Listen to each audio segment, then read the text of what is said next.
Executive Director of the National Anti-Poverty Organization. Thank you for taking some time to have a chat. You're welcome. This is Budget Day. What did you think of the government's legislation? Well, on the whole, I have to say we're disappointed with what we see, or what we don't see in the budget.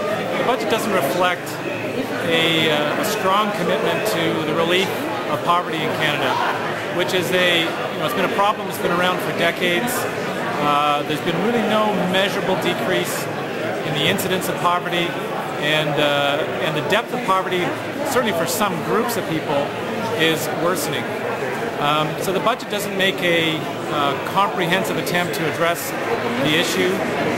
There are select measures that by themselves at first glance look to be positive, but when we look deeper into the issue, we realize that they're not going to make a substantial difference to the person on the street.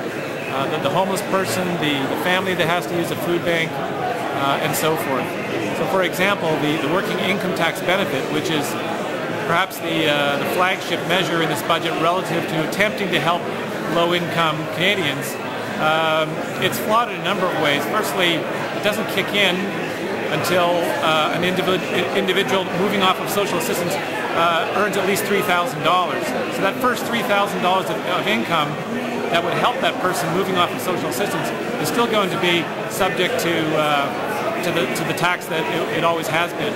In the United States, where this benefit has come into place, that benefit applies for the first dollar earned above and beyond what an individual receives on social assistance. But more importantly, the actual level of assistance, maximum of $500 for an individual or maximum of $1,000 for a family, is simply not going to make a significant difference. The average family that is on social assistance in Canada lives about $7,200 below the poverty line. So they've got a long way to move up the income spectrum in order to have their basic needs met. And that one measure certainly won't do it. And aside from that, there's really nothing else in the budget that in a substantive way will make a difference. So on the whole, we are very disappointed, but I can't say we're terribly surprised.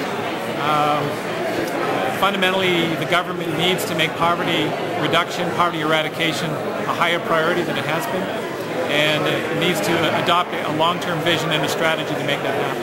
Well, maybe thinking outside the box, how do you propose that Conservatives address poverty from their ideological viewpoint? Well, I think a powerful argument is simply that for every person who's poor, struggling to survive and can't fulfill their potential, and many of those individuals, as we know, end up in very difficult situations, potentially can cause harm to others in society via their social alienation, their addictions, perhaps their tendency towards crime. That puts a certain strain on the public coffers and our ability to be an economically prosperous country. Now in Newfoundland and Labrador it's very interesting because there it's a Conservative government. The Premier, from the Premier on down, they've recognized that the depth and the breadth of poverty in Newfoundland and Labrador is such that it undermines that province's fundamental prosperity and well-being. And that province has put in what we think is a very commendable poverty reduction strategy. It's comprehensive, there's real resources behind it, it covers a wide spectrum of needs, and it's visionary. And we would very much like to see that replicated and integrated with a federal strategy, and for other jurisdictions across the country to also go forward with their own poverty reduction strategies. So it's very important that we recognize that poverty affects us all. About 1 in 6 Canadians is technically living at or below the poverty line, but the number of Canadians who would be affected by low-income Canadians struggling to make ends meet, the drain on the public coffers in order to support income assistance and so forth, it affects us all. So I think from any ideological viewpoint, but I hope particularly from a Conservative viewpoint, because Conservatives are obviously very pro-business and whatnot, well, business can only thrive. It thrives best in an atmosphere where everybody benefits, as opposed to some at the expense of others. Great. Well, thank you very much. Thank you very much.